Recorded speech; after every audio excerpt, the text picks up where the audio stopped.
It's 1481. Seville is a city in Spain. Devout Catholics are turning themselves into authorities, confessing to heresy, and failing to obey the Catholic Church's principles. But why has the Spanish Inquisition come to Seville? In 1478, Pope Sixtus IV issued a decree enabling the Catholic kings, Ferdinand and Isabella, to root out heresy in the Spanish kingdoms, a confederacy of semi-independent kingdoms in what would become the modern country of Spain.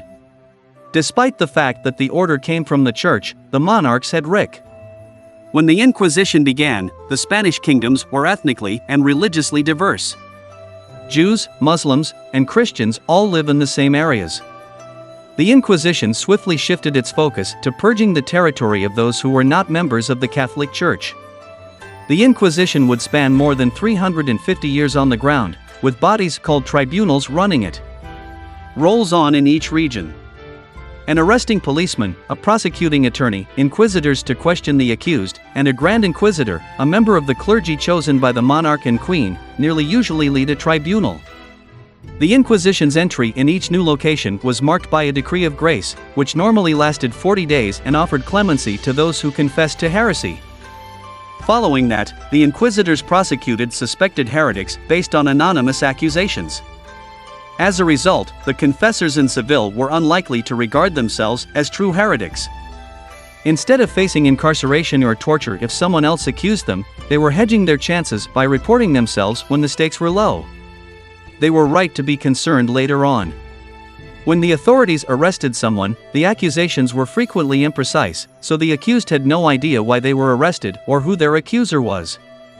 Victims were imprisoned for months or even years. When they were arrested, their property was taken, often leaving their families homeless. Victims confessed to the banalest types of heresy, such as hanging clothes to dry on a Saturday. Over time, the Inquisition targeted distinct sections of the populace. In 1492, Tomás de Torquemada, the ruthless Grand Inquisitor, encouraged the monarchs to publish an edict giving Spanish Jews 4 months to convert to Christianity or leave the nation. Thousands were banished, and those who remained faced persecution. Converts to Christianity known as conversos were also persecuted because authorities suspected them was secretly practicing Judaism. The animosity is intended against converts. As the contrary made up a major section of the upper middle class, this was both religious and economic. The Inquisition eventually moved its focus to converts from Islam to Christianity known as Moriscos. In 1609, an edict was issued requiring all Moriscos to leave an estimated 300,000 people behind. The inquisitors revealed the sentence of individuals found guilty of heresy at public assemblies called Acts of Faith, where hundreds of people gathered to watch the March of Sinners, mass sermons, and eventually the announcement of punishments. The majority of the accused were sentenced to imprisonment, exile, or wearing a San Benito robe that identified them as sinners. The worst punishment was to lucenaldo in persona, which is a euphemism for being burned at the stake. This was a somewhat rare sentence, reserved for unrepentant and relapsed heretics. On July 15, 1834, more than 350 years after Queen Isabella began the Inquisition, her namesake, Queen Isabella II, legally ended it. The Spanish kingdom had become isolated due to its reliance on the Catholic Church. While the rest of Europe embraced the Enlightenment and the independence of religion and state, historians continue to argue about the number of persons slain during the Inquisition. Some estimate over 30,000, but the majority estimate between 1 and 2,000. However, the Inquisition's ramifications go far beyond death.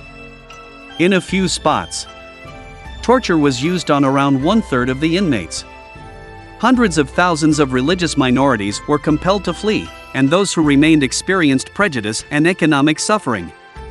Smaller inquisitions incurred their own costs in Spanish colonial territory in the Americas, particularly Mexico.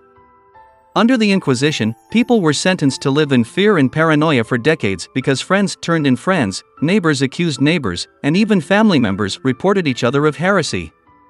Travel to Mexico to meet Sor Juana Inés de la Cruz, a dissident living under the spell of the Spanish Inquisition. With this film, you may travel to 17th century Massachusetts and see what happened to persons accused of witchcraft.